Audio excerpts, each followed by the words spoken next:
So we started learning about chemical formulas and all the information we can get from those formulas.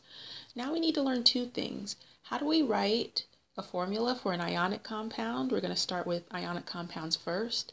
And then how do we go from that chemical formula to a name? And first let's start with writing formulas. Now recall that all compounds are going to be neutral overall. So this is going to help us figure out charges, especially for the transition metals that can have different charges. So here are the steps. The first thing we're going to do is write the symbol and the charge for each ion. So for the metal cation, remember that metals like to lose electrons to have a positive charge, and nonmetals that are on the right side of the periodic table like to gain electrons to have a negative charge, and we call those anions. So it's actually a good idea now to go ahead and take out your periodic table. So the next thing we're going to do is the charge becomes a subscript for the other ion. We'll show how to do that in a moment. And then the last thing we want to do is reduce the subscripts to the smallest whole number ratio. So this will give us our chemical formula. And I also suggest doing just a check. Since we know that our compounds have to be neutral overall, we want to check that if we add up all of those charges, it's going to be equal to 0. So let's first look at a few examples. Okay. So if we want to mix aluminum ions with chloride ions, let's first write down the symbol, and we can get the charge from the periodic table. Remember that aluminum is in group 3A, so it likes to have a 3+ charge. And then for chlorine, it has a -1 charge. Now we can think of this in two ways. We could either bring these subscripts down, so the charges are now going to become the subscripts. So that will give us this. We get aluminum that has we ignore the negative sign, it would just have a 1 subscript. And now the chloride will have a 3 subscript. Okay. When we're writing chemical formulas, if there's a subscript of 1, we just ignore it. So this would become aluminum with 3 chlorides. Another way we could think of this is we know that aluminum has a +3 charge. How many chlorines do we need to balance out the charge? We would need 3 of them, and each one of them has a -1 charge. And then if we add the charge of the aluminum +3, that would equal to 0. So there are two ways of thinking about how to balance out the charge. Either we could use the charges as subscripts, or we could think about how many of each ion we need to balance out the overall charge. Let's look at another one. If we mix calcium ions with phosphate ions, so we're going to write calcium, it's in group 2A, so it has a 2+ charge. Phosphate is going to be PO4, it has a 3- charge. So we need to bring the charges down, those will become our subscripts. Remember that phosphate is a polyatomic ion, so it acts as its own unit. All of those atoms in that polyatomic ion stick together, and that gives us this. We get calcium that has a 3 subscript, and then we get phosphate that has a 2 subscript. Now since phosphate is a unit, we're going to put parentheses around it to show that it acts as a unit and the whole thing gets a 2 as a subscript. The last thing we want to do is go ahead and check to make sure our overall charge equals 0. So if we have 3 calcium ions, and we know that each of those has a +2 charge, and we have 2 phosphate ions, and we know each of those has a -3 charge, we're good. Overall neutral equals 0. So always double check at the end to make sure it's neutral overall. Okay, so now naming. We know how to write a chemical formula. If we go back up again, anytime we have a polyatomic ion and we have more than one of them, we have to put them in parentheses to show that the entire unit is getting a subscript. Now naming, we have a few different types of ionic compounds, okay? And we'll go through each type of example. Now if we have an ionic compound that's containing a main group element. So remember that if we have a main group metal, so we're talking about those in groups 1A, 2A, and 3A, we already know the charge. The charge is not changing.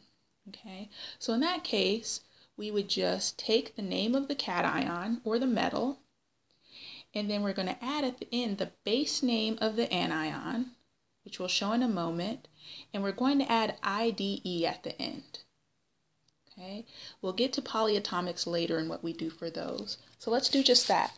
So we have barium ion, so the name of the cation or the metal is barium.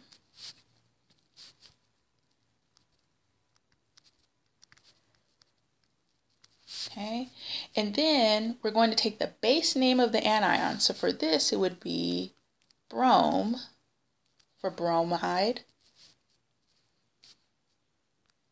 and IDE at the end. Okay, so this hyphen is not in the actual name. I'm just showing what the base is. But if we put all of that together, the final name should be barium bromide. Okay, so again, we added IDE at the end. So that's the first case. In the second case, we're using transition metals. Now remember that transition metals can have different charges.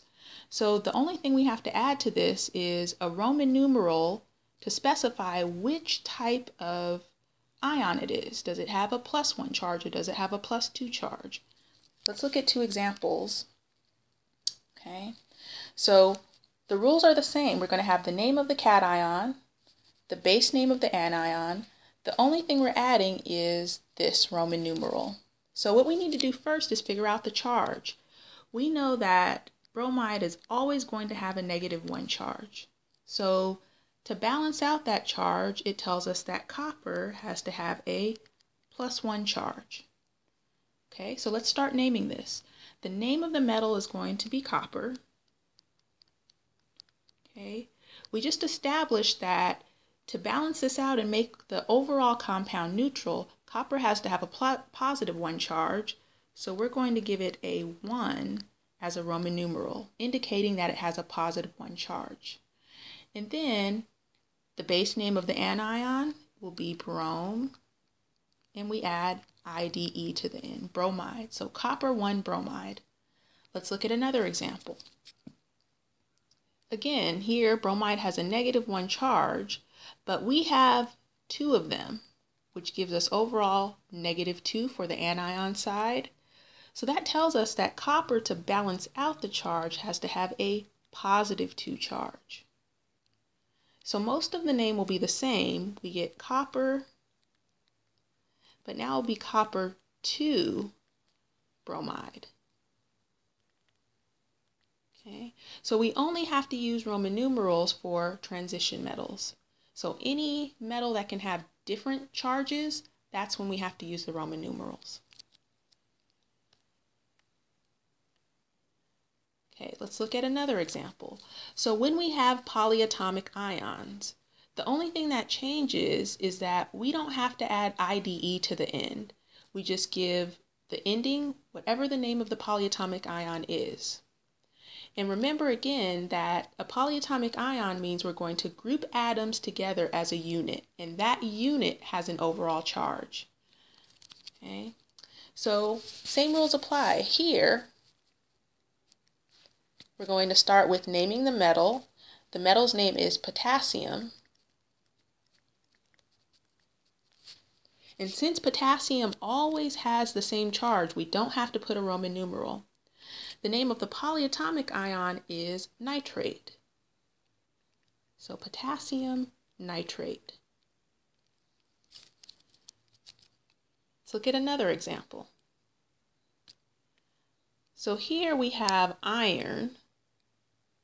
So iron is a transition metal. Okay, we know that our first part of the name will be iron. If we look at this, we have a polyatomic ion.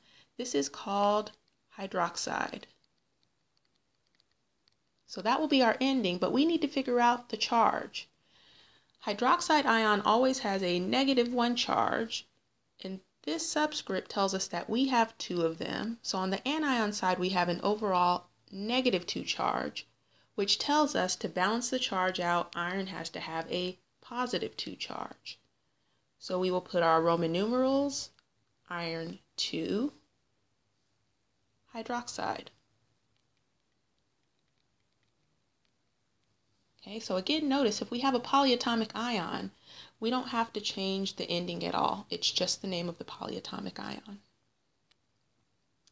Let's look at one more example. So in this case, we do have a polyatomic ion. We have 2 different ones.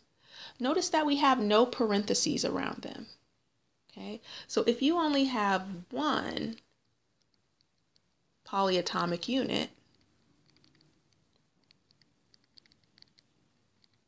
no parentheses.